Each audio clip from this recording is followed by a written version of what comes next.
Adapted from archaic translation by H.T. Francis and R.A. Neil. Jataka number 308. Javasakuṇa Jataka. Kindness as much, etc. This story was told by the master while living at Jataka monastery, about the ingratitude of Devdutta. He ended it by saying, "Not only now, but in former days did Devdutta show ingratitude," and with these words he told a story of the past. Once upon a time when Brahmadatta was reigning in Benares, the Bodhisattva came to life as a woodpecker in the Himalaya country. Now a certain lion, while devouring his prey, had a bone stick in his throat. His throat swelled up so that he could not take any food and severe pains set in. Then this woodpecker, while intent on seeking its own food, as it was perched on a branch, saw the lion and asked him, saying, "Friend, what ails you?" He told him what was the matter, and the bird said, "I would take the bone out of your throat, friend, but I dare not put my head into your mouth, for fear you should eat me up. Do not be afraid, friend. I will not eat you up. Only save my life."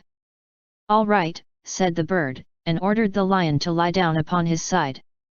Then it thought, "Who knows what this fellow will be about?" And to prevent his closing his mouth, it fixed a stick between his upper and lower jaw, and then putting its head into the lion's mouth, it struck the end of the bone with its beak. The bone fell out and disappeared. And then the woodpecker brought out its head from the lion's mouth, and with a blow from its beak knocked out the stick, and hopping off sat on the top of a bough. The lion recovered from his sickness, and one day was devouring a wild buffalo which he had killed. Thought the woodpecker, "I will now put him to the test," and perching on a tree branch above the lion's head, it fell to conversing with him and uttered the first stanza. "Kindness as much as in us lay, to you, my lord, we once did show. On us in turn, we humbly request, you do give a small boon." On hearing this the lion repeated the second stanza. "To trust your head to a lion's jaw. A creature red in tooth and claw, to dare such a deed and be living still, is token enough of my good will." The woodpecker on hearing this uttered two more stanzas from the lowly ungrateful hope not to obtain the due payment of good service done. From bitter thought and angry word abstain, but haste the presence of the miserable to shun. With these words the woodpecker flew away. The master, his lesson ended, identified the birth. At that time Devdutta was the lion, and I myself was the woodpecker. Source. Adapted from archaic translation by H.T. Francis and R.A. Neil. Jataka number 308. Chavaka Jataka. Holy Teacher etc. The master while residing at Jataka monastery told this story, about the fraternity of 6 elder monks.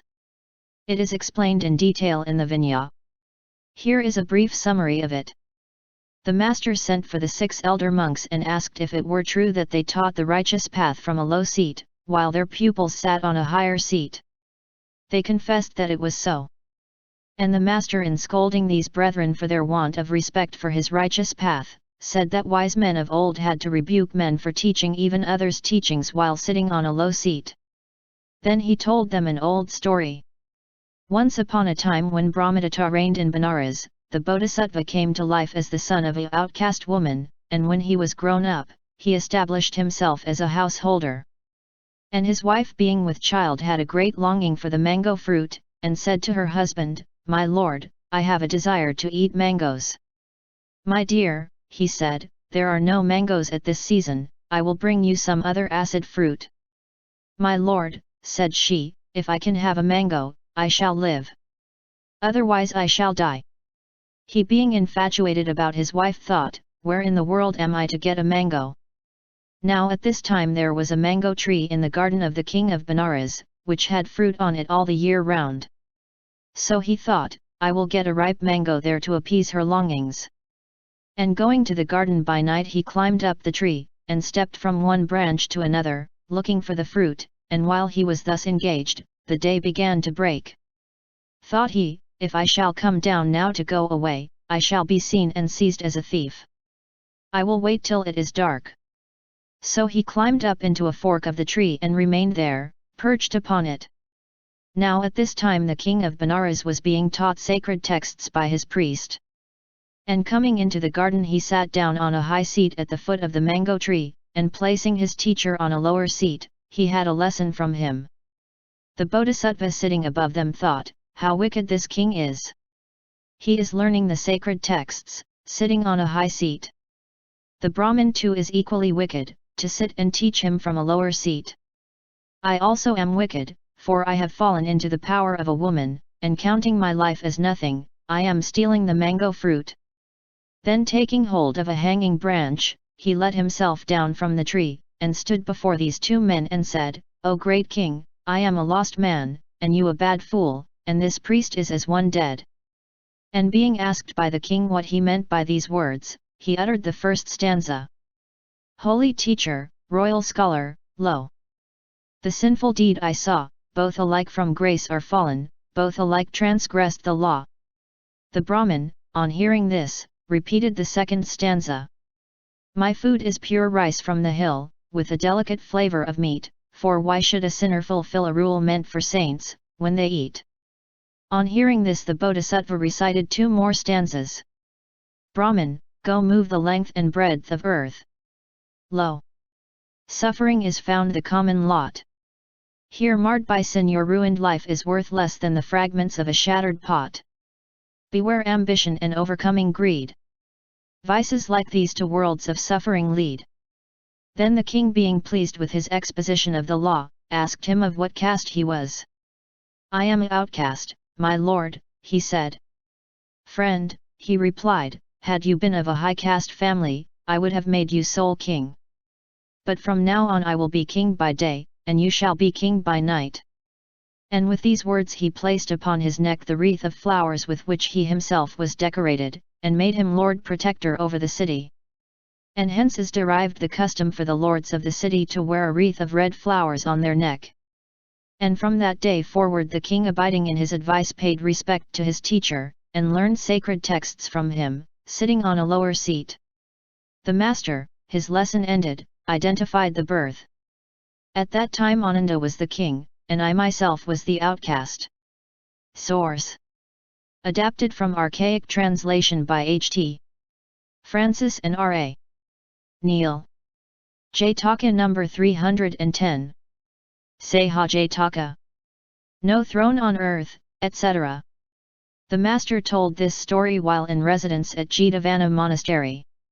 About a backsliding brother, who in going his rounds for alms at Shravasthi city caught sight of a beautiful woman, and from then on had grown discontented and lost all goodwill in the righteous path. So the brethren brought him before the Lord Buddha. Said the Lord Buddha, "Is it true, brother, what I hear, that you are discontented?" He confessed it was so. The master, on learning the cause of his discontent, said, "Why, brother, are you longing for the world, after taking holy order of disciples in a path that leads to salvation?" Wise men of old, when offered the dignity of family priest, rejected it, and adopted the ascetic life. And he told them a story of the olden time. Once upon a time, when Brahmadatta was reigning in Benares, the Bodhisattva was conceived in the womb of the Brahmin wife of the king's priest, and was born on the same day as the king's son. And when the king asked his ministers if any child had been born on the same day as his son, they said, "Yes, sire, a son of your family priest." So the king had him brought and given into the charge of nurses to be carefully tended together with the young prince. And they both had the same ornaments to wear and had exactly the same things to eat and drink. And when they were grown up, they went together to Taxila, and as soon as they had attained proficiency in all the sciences they returned home. The king made his son viceroy and gave great honor to him. From that time the Bodhisattva ate, drank, and lived with the prince, and there was a firm friendship between them. In due course of time, at the death of his father, the young prince ascended the throne and enjoyed great prosperity. Thought the Bodhisattva, "My friend now rules the kingdom. When he sees a fitting opportunity, he will certainly give me the office of his family priest. What have I to do with a householder's life? I will become an ascetic and devote myself to solitude." So he saluted his parents, and having asked their permission to take holy order of disciples, he gave up his worldly fortune and setting on quite alone he entered the Himalaya country. There on a charming spot he built himself a hermitage. And adopting the religious life of an hermit he developed all the faculties and attainments, and lived in the enjoyment of the bliss of the mystic life. At this time the king remembered him and said, "What has become of my friend? He is nowhere to be seen." His ministers told him he had taken to holy order of disciples, and was living, they heard, in some delightful grove. The king asked the place of his dwelling, and said to a counselor named Sayha, "Go and bring my friend back with you. I will make him my priest." Sayha readily agreed. And going on from Benares in course of time reached a frontier village and taking up his dwelling there. He went with some foresters to the place where the Bodhisattva lived and found him sitting like a golden statue at the door of his hut. After saluting him with the usual compliments he sat at a respectful distance and thus addressed him. "Reverend Sir, the king desires your return, being anxious to raise you to the dignity of his family priest."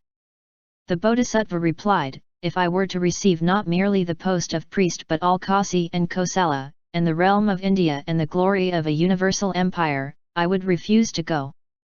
The wise do not again take up the sins they have once abandoned any more than they would swallow the phlegm they have once raised." So saying he repeated these stanzas. "No throne on earth should tempt me to my shame, no sea-surrounded realm, safeguarded in the deep. Cursed be the lust of wealth and fame that dooms poor man in suffering worlds to weep.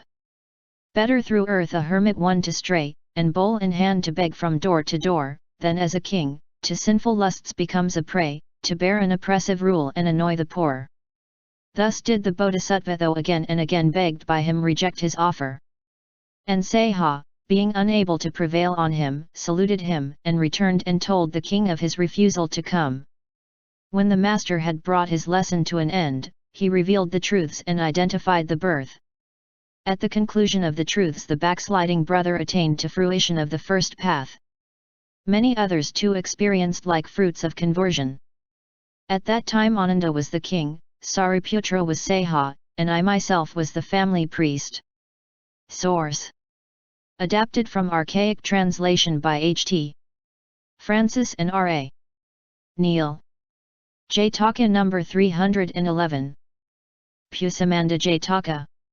Robber, arise, etc. The master, while living in the bamboo grove, told this story about the venerable Moggallana. When that elder monk was living near Rajraha city in a forest hut, a certain robber, after breaking into a house in a suburban village, fled with his hands full of plunder till he came within the premises of the elder monk's cell, and thinking that he should be safe there he lay down at the entrance of his hut of leaves. The elder monk noticed him lying there and suspecting his character said to himself, "It would be wrong for me to have any dealings with a robber." So coming out of his hut he told him not to lie there, and drove him away. The robber starting off fled with the greatest haste.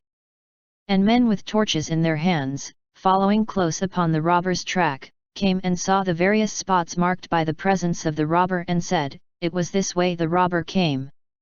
Here is where he stood. There he sat down. And that is the way he fled. He is not to be seen here." So they rushed about here and there, but at last had to return without finding him.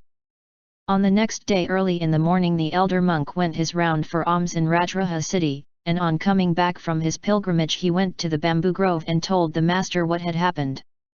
The master said, "You are not the only one, Moggallana, to suspect in a case in which suspicion is justified.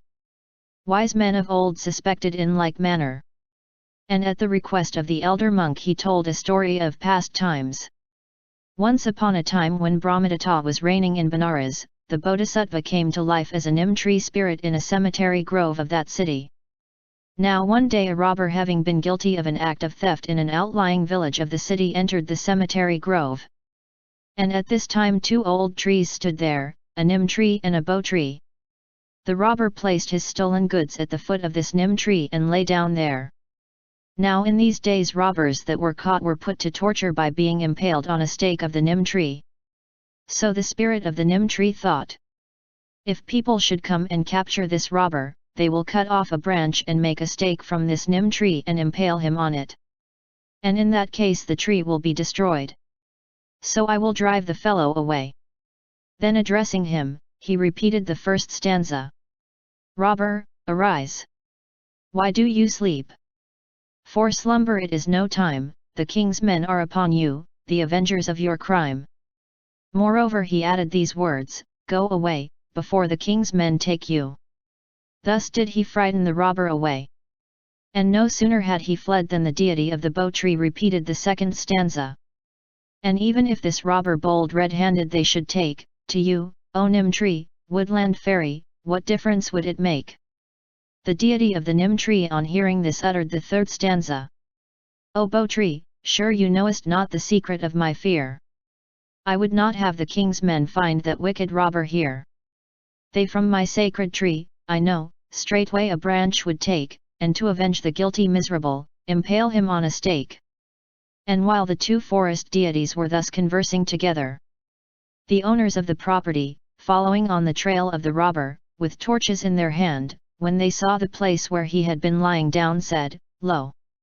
The robber has just risen up and fled from this place. We have not got him yet, but if we do, we will come back and either impale him at the foot of this nim tree, or hang him from one of its branches." And with these words rushing about here and there, and not finding the robber, they made off. And on hearing what they said the spirit of the bow tree uttered the fourth stanza. "Beware a danger yet unseen. Suspect before too late, the wise even in this present world look to a future state." The master, when he had brought this lesson to an end, identified the birth. At that time Sariputra was the spirit of the bow tree. I myself was the nim tree spirit.